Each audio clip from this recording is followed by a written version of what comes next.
কথা শুনে মনে হচ্ছে চাটা ভালোই হবে, একবার খেয়েই দেখি। ছি, এটা কোনো চা হলো? না না, ডলি ভাই দেখতে খারাপ হতে পারে, ডলি ভাই চা খারাপ নয়। সুরের বাচ্চাগুলো আমার চাকে আমাকে আলবাল বলছিস? চায়ে বিষ মিশিয়ে দেবো, এখানেই মরে যাবি। তোমরা কোন স্কুলে পড়ো? স্কুলটা আবার কি? আরে খেপা যদি আমরা যেখানে মেয়ে দেখতে যাই। ও স্কুল বলবে তবে তো বুঝবো, স্কুলে পড়াশোনা বললে আমরা বাল বুঝবো।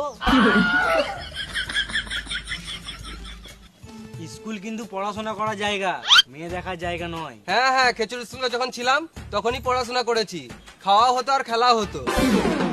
তাহলে পড়তে কখন? এটাই তো অসুবিধা, পড়তে গেলে স্কুলে এক জায়গাতে বসতে হবে, আর আমাদের গাঁট তো এক জায়গাতে বসে না, ওই জন্য আমরা এদিকে ওদিকে ঘুরে বেড়াই।